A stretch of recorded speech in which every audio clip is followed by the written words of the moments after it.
दिलीप चौधरी. पूर्ण नाव काय? दिलीप शंतनू चौधरी. कुठे राहतात आपण?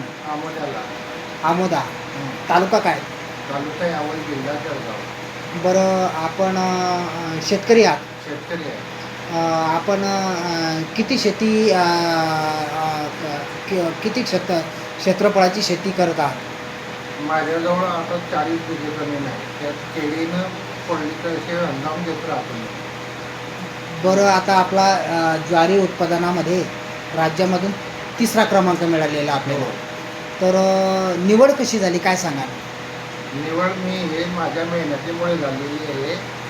मेहनत केल्यामुळे हे होतं. माझ्या बरोबर माझा मुलगा आणि माझी पत्नी पण राहते. बरं, मला सांगाल की आज तुम्हाला ज्वारी उत्पादनामध्ये राज्यात 3रा क्रमांक मिळालेला आहे.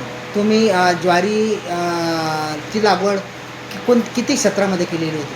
मी 2.5 बिघ्यामध्ये केली. बरं, ज्वारीचं पीक जोमाने वाढण्यासाठी आपण काय काय काय काय प्रक्रिया केली? तिला 26-26च्या पकड्या आणि युरिया मिक्स करून टाकल्या होत्या आणि 2.5चा फवारा मारला होता. अच्छा. हां. तर मग त्याची रासायनिक प्रक्रिया करून आपण एक चांगल्या प्रकारे पीक जोमाने वाढलं. हां. बरं, मला सांगाल की हे जे याची तुमची नोंद घेतली गेली वर, तुम्ही जे परिश्रम केले, हां. जे उत्पादन घेतलं त्याची नोंद वर घेतली गेली, त्याच्यामुळे तुमची निवड झाली हां. असावी. बरं, मला सांगाल की या आता तुमचं फ्युचरमध्ये भविष्यामध्ये व्हिजन काय राहणार आहे?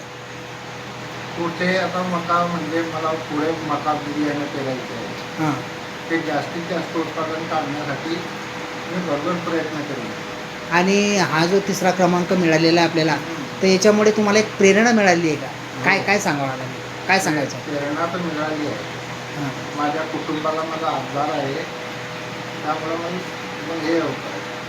बरं, मला सांगाल की तुम्ही या निवडीच्या माध्यमातून सोसायटी म्हणजे समाजामध्ये संदेश काय देऊ इच्छिता? की लोकांनी अशी मेहनत करायला पाहिजे. भरघोस उत्पादन घेण्यासाठी मेहनत वगैरे करायला पाहिजे. स्वतःहून राबायचं. आणि त्याची कुठेतरी दखल घेतली जाते. हां. फळाची अपेक्षा करू नये. हां. बरं, मला एक सांगाल की या पुरस्कार हे जे आपण एक चांगल्या प्रकारची निवड झाली आपली ज्वारी उत्पादनामध्ये, राज्यात आपल्याला 3रा क्रमांक मिळालेला आहे. याचं श्रेय आपण कोणाला देणार? याचं श्रेय म्हणजे माझा मुलगा, माझी पत्नी, आम्ही मिळून घरच्या घरी करतो सगळी शेती. कोणी आमच्याकडे सालदार वगैरे कोणी नाही आहे. घरच्या घरी करतो.